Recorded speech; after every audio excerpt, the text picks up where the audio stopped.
E já vamos com informações ao vivo, direto da Coreia do Sul. O presidente Lula se reuniu cedinho com o presidente do país e anunciou acordos de cooperação em setores como comércio, tecnologia e cultura. Lula também participou do Fórum Empresarial Brasil-Coreia do Sul. Nosso enviado especial, Américo Martins, já está conosco para trazer todos os detalhes sobre essa agenda do presidente Lula e também os detalhes sobre o que já foi anunciado por aí, Américo. Um bom dia para você. Olá, Carol, bom dia e boa semana para você, para todo mundo que está nos acompanhando. Carol, como você disse, o presidente Lula já teve um dia muito intenso aqui na Coreia. Nós estamos 12 horas na frente de Brasília, portanto, o dia já quase acabou. 6 horas e 3 minutos da tarde desta segunda-feira aqui em Seul. O presidente Lula teve 2 momentos muito importantes até aqui.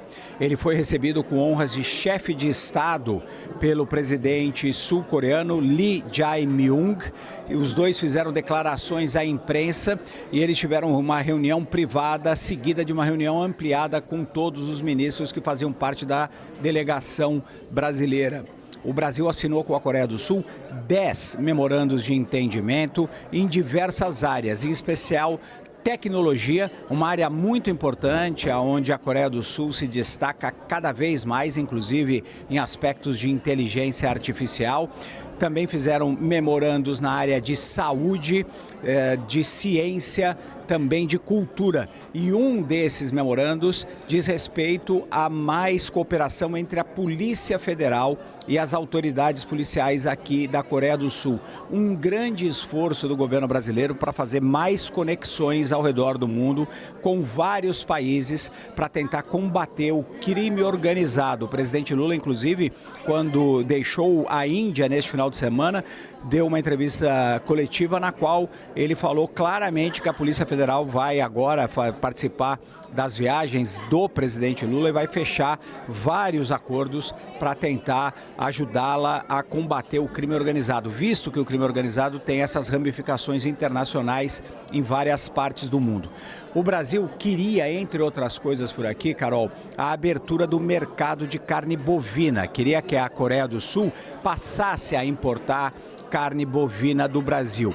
Houve progressos nessa negociação, segundo o ministro Carlos Fávaro. Ele diz que os coreanos concordaram em enviar delegações para o Brasil para começar a analisar as condições sanitárias do rebanho brasileiro, que já exporta para praticamente todos os países do mundo, mas não consegue exportar aqui para a Coreia por uma questão de pressões, inclusive de exportadores dos Estados Unidos e também da Austrália, outros 2 países que produzem muita carne bovina.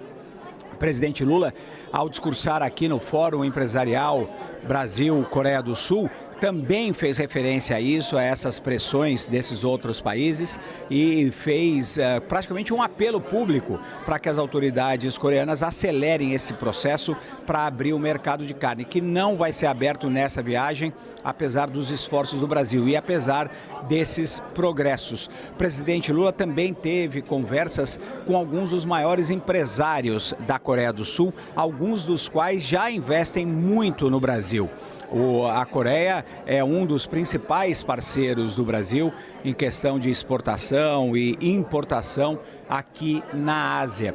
Com essa visita à Coreia, o presidente Lula também conclui uma visita ou uma série de visitas aos principais países do continente, aqueles mais importantes do ponto de vista geopolítico e especialmente do ponto de vista comercial. Ele já visitou, neste terceiro mandato, a China 2 vezes, a Índia, a Indonésia, Japão, Malásia, Vietnã, participou da reunião de cúpula da ASEAN e agora com essa viagem aqui à Coreia do Sul, ele conclui esse giro abrindo mercados em vários destes países, tentando fazer mais parcerias. Com o presidente Lee Jae-myung, ele discutiu também a questão do multilateralismo, uma outra pauta permanente do presidente Lula nas suas viagens internacionais, e a necessidade de uma reforma das instituições globais. O presidente Lee tem similaridades importantes com o presidente Lula. Ele era também um operário, também teve uma carreira no sindicalismo, depois virou político, virou presidente e num determinado momento ele também foi acusado pela oposição, teve que responder vários processos e também acabou sendo preso, assim como o presidente Lula. Depois deu a volta por cima e agora assumiu recentemente a presidência da Coreia do Sul no ano passado. O seu antecessor, o ex-presidente Yoon Suk Yeol, foi aquele que tentou dar um golpe de Estado e foi condenado na semana passada à prisão perpétua por conta da tentativa de golpe de Estado aqui na Coreia do Sul. Então, muitas similaridades, inclusive políticas. O presidente Lula fez menção a isso no seu discurso aqui no Fórum Empresarial. O Brasil quer aprofundar as suas parcerias, não apenas nessa questão de exportação de produtos no agronegócio, mas em especial na tecnologia, defesa e aviação. A Embraer quer vender muito mais aviões por aqui e a Força Aérea Coreana já comprou, inclusive, determinados aviões da área de defesa da Embraer para o transporte de tropas. Existe uma discussão mais forte, inclusive, nessa possibilidade de parcerias na área de defesa. O presidente Lula, logo depois de ter se encontrado com o presidente coreano, ele fez uma declaração à imprensa no qual ele destacou aí os vínculos entre Brasil e Coreia, reconhecendo, inclusive, o soft power da Coreia do Sul, representado, por exemplo, na cultura, mas ele fala também dos aspectos comerciais e da aproximação entre esses dois países, grandes países membros do G20. Vamos ouvir o que o presidente Lula disse sobre isso, começando por essa parte do soft power coreano, K-pop, K-food, também séries documentais na televisão. Vamos ouvir um trechinho do que diz o presidente Lula sobre essa relação entre os dois países. O K-pop, o K-drama, o K-food tem no Brasil milhões e milhões de admiradores. Também, quase 2 mil brasileiros vivem atualmente na Coreia, número que tende a crescer nos próximos anos. Apesar da distância geográfica, as histórias políticas recentes do Brasil e Coreia têm muito em comum. Nos anos 80, após longos períodos de luta e resistência, conquistamos a redemocratização. 4 décadas depois, enfrentamos novamente tentativas de golpe de Estado. Felizmente, quando colocadas à prova, nossas democracias mostraram firmeza e resiliência.